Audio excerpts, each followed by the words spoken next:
Hello friends, we are talking about the number system for the competitive exams, for example like GRE, and it could be for GATE, CAT and any other exams, and we were studying about the number system. Last time we have studied about the different types of the number and the divisibility rule. This time we will study about HCF, LCM, sum divisibility, and third we will study about the factors. Okay, so first we will start with the HCF and the LCM rule. So let me rub this. So what is an HCF? Let's suppose you have two numbers, A and B are the two numbers. You have to find the greatest number which divides both these numbers. And let's take example. For example, you have a number 16 and you have another number that is 40. You have to find this, that is the greatest number by which both of these two numbers are being divisible. So I found that number is being 8. Okay, so using 8 you can divide the 16 and you can divide the 40. If you take the number that is greater than 8, both numbers could not be divisible. So what is it? It is the HCF. What is HCF? Highest common divisor, highest common factor, and similarly you can say it as the GCD, greatest common divisor, right? So the greatest number that divides both the number, that is considered to be the HCF. Second rule. Second, we will study about the LCM. So what is LCM? LCM is the lowest common multiple, and you have two numbers A and B. So you have to find a number, minimum number, which is divisible by both these two. Okay, so find a number which is divisible by both 16 and the 40. So minimum of such number is 80, right? So you can say that 80 is LCM of these two numbers. So this is my A, this is my B. In that case, we find HCF as 8 and LCM as the 80, right? So you can easily find HCF and the LCM, but yeah, in the competitive exam, generally they don't ask directly, but you have to remember a few rules. That if A and the B, you multiply the two numbers, then you can say that it is equal to multiplication of their LCM and their HCF, right? So this is the first rule. So there are many questions that are being asked on this basis. So we will verify this. Okay, so we have this number 16 and we had this number. Then what will be this number? This is the 640, right? Here in case of LCM or this, LCM was 80 and HCF was 8, so it comes out to be the 640, right? So question comes like this way.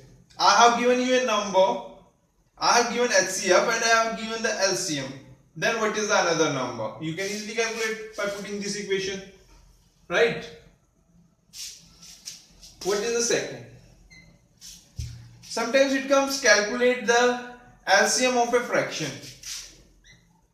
LCM of fraction. So how you will calculate the LCM of the fraction is LCM of numerators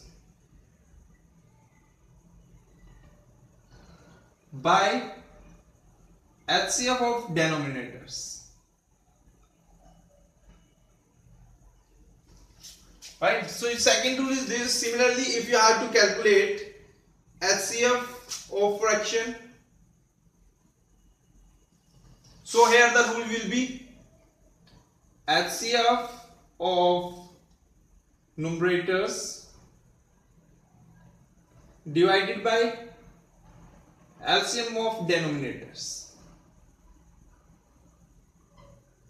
So on the basis of this, there could be certain question in the exam. So you can now solve all these questions.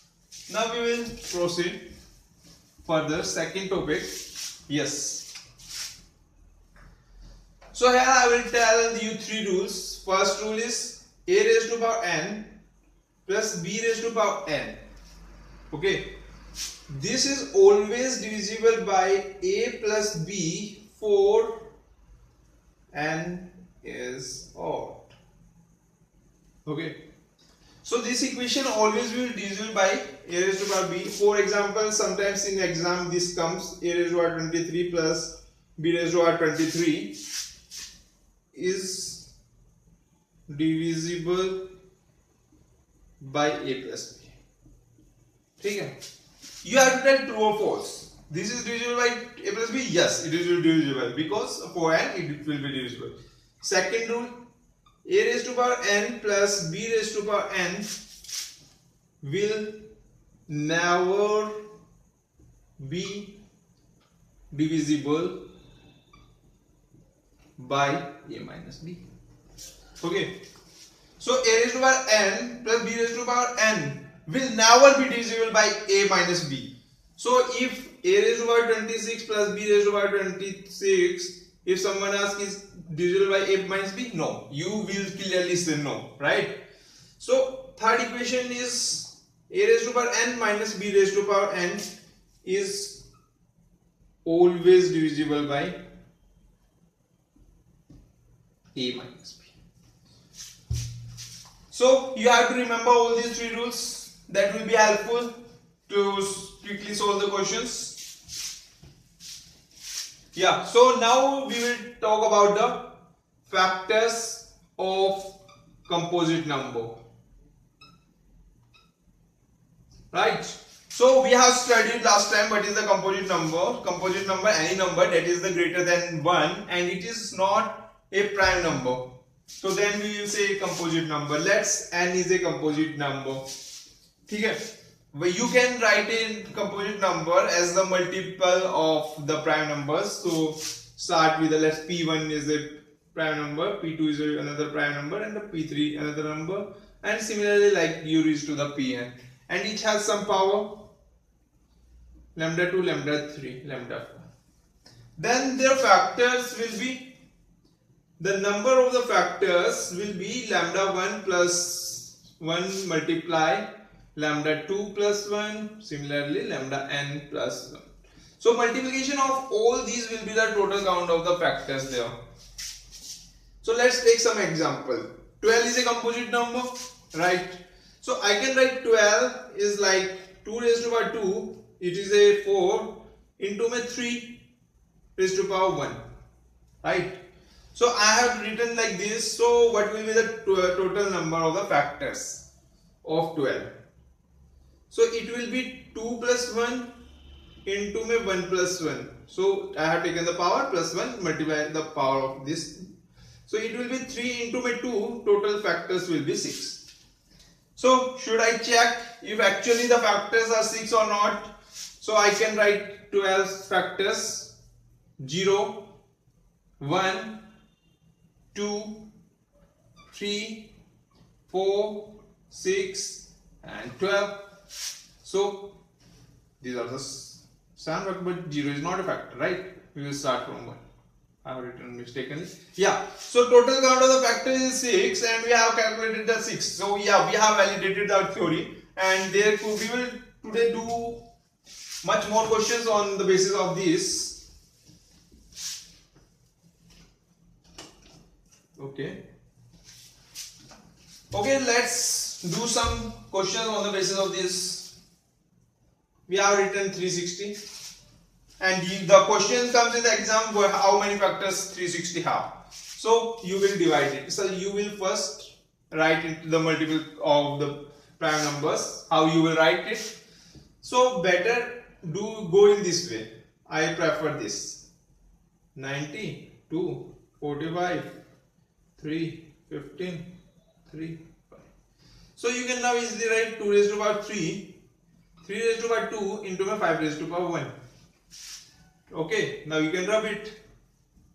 So total number of the factors of the 360, 3 raised to power 1, 2 raised to 2 plus 1 and 2 my 1 plus my 1.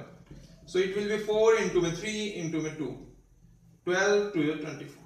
So there will be a 24, right? Now How many factors of the 17? 17 is a prime number. But yeah, it is valid for this also. So it is 1. So you can take this power 1 plus 1. So total factors will be 2. What are these two factors? 1 and the 17 are the two factors of the 17, right? Similarly, write the 1024. Then how many factors of the 1024? How you will calculate it? 2 raised to power 10. 10 plus 1. So total 11 factors of the 2 raised to power 1024, right? So I think that's all. Practice the question basis on these theories that I have told you today, and I hope this will save your time in the competition exams. Thank you for watching this video.